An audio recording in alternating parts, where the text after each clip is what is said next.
Hi everyone, my name is Yoshmari Baburam and I decided to do my final presentation on aggression in an intimate relationship. Defining characteristics of an intimate relationship. The emotional intimacy. Practically, it's when you bond with someone, it's when you express or possess feelings for another individual beyond an indescribable level. The physical intimacy, the touchy-feely aspect, is an expression of feelings through actions portraying one's feelings through physical contents. Then there's the platonic friendships where there is no physical or sexual desire, just a really good friend. There are romantic relationship. It is an emotional connection that can be also physical, so you mix both of them, emotional intimacy and physical intimacy. Cultural influences on intimate relationships. So there is the religion aspect. So religion can play a major aspect in a relationship if they are either a healthy one or unhealthy relationship. So healthy relationship, they can bond on either having the same relationship or they can be more open-minded to their partner not having the same religion and try to learn from each other, or some couples are indifferent about it. Now, the unhealthy way is if there's constant conflicts on them being different religions. For instance, if one individual wants to raise the child or their children a specific religion and the other does not, or if one partner is more religious than the other, and that's where you can find there should be some kind of unhealthy issues. Gender roles. So gender roles have a major impact on the relationship, such as established roles, which brings understanding between partners. For example, the stereotypical tradition gender role is a man, that it's the idea that a man goes out and provides and the woman is home as the homemaker or the mom. And then you have conflicts when the woman goes out, gets a career, and that mentality of that man being that provider, it changes. So that is the unhealthy issue. If there is a healthy relationship, they support each other, whether both partners have to work or whether one partner works and the other partner works at home. Socioeconomic status on intimate relationships. So this is a bunch of different common fights or common boundaries that's always being pushed for some reason. Race in an intimate relationship. So sometimes some people, they would like to date within their race, and commonly nowadays you see tons of biracial, interracial couples, while some individuals stick within their race. And it really matters on the individual if it's whatever their preference is, and it's on if they're both, the word I'm looking for, if they're both open-minded about learning from each other's races, each other's culture. That's a healthy aspect. If it's unhealthy, that one person can be racially prejudiced and it could lead to some disastrous events. Financial status, same thing. It could be healthy if one person is making more than the other and there's no kind of conflict on who brings home more or not, just that there's love there. Or it could be major issues, and it seems like finances it's one of the major issues that most couples have arguments about. One individual might feel less of a person if they're bringing in less income than another.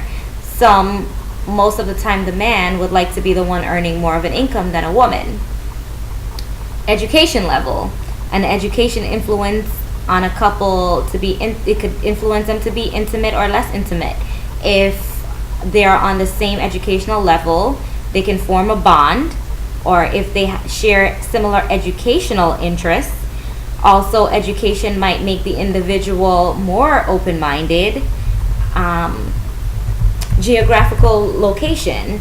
Some couples like to stay within their geographical location. Some people do not travel. They stay within within where they're born and raised. If they meet someone where they were born and raised, they might have more in common than someone that migrated to that area. Or it could be the opposite. A healthy relationship is that the couple would be more open-minded to, listening to where their partner is from, wanting to be adventurous with their partner, seeking adventure, seeking travel. Signs of aggression in an intimate relationship. And this is where, if, from the previous slides, if things don't correlate, if there becomes some kind of unhealthy boundary where there's a lack of respect and it just starts to get physical or verbal, even nonverbal.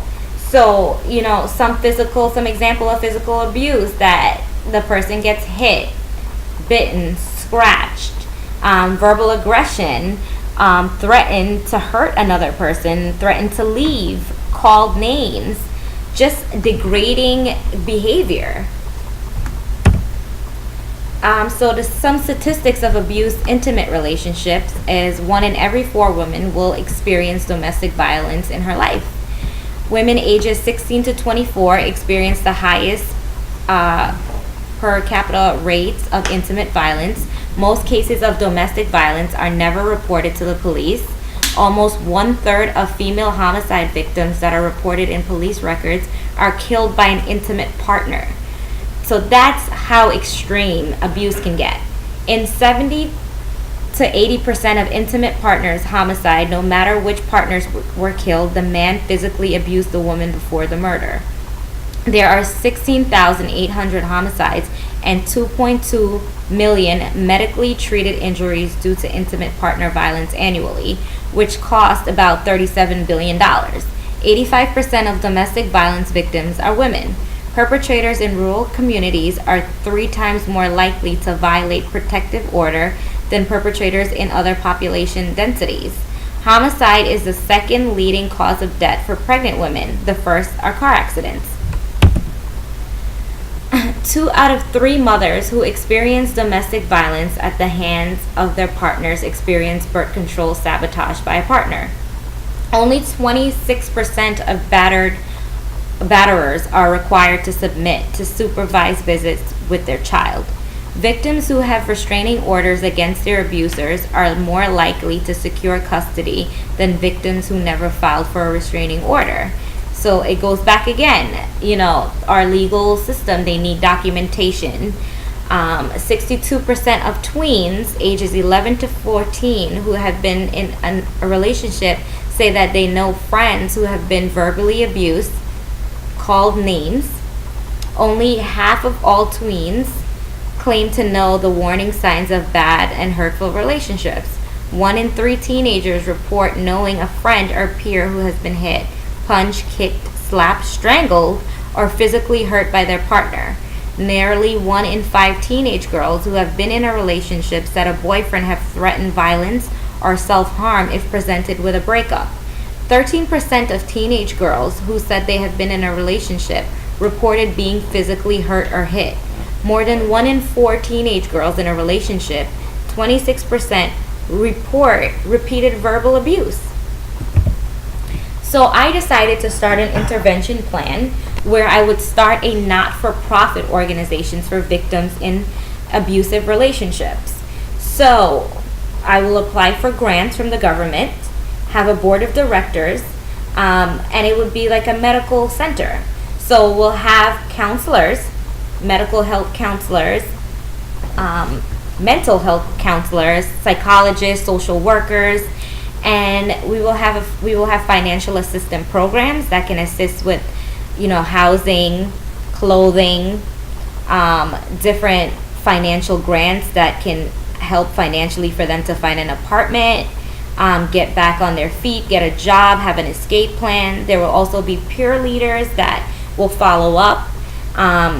Everything will be confidential. And it's not only for women, it's also for men. Everyone gets abused, and it doesn't matter what is your sexual orientation or your sexual preferences.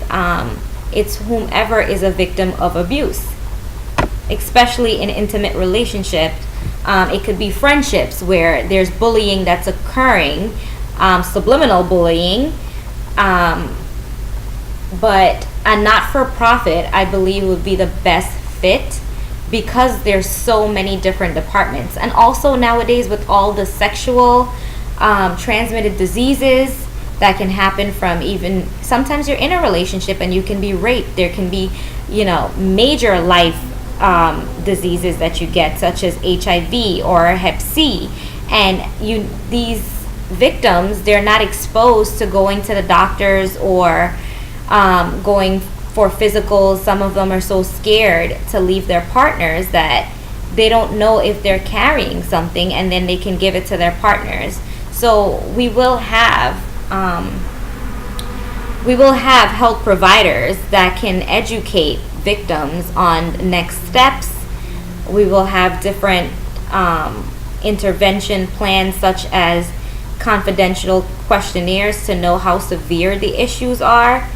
But we're just there to help. It is a safe haven.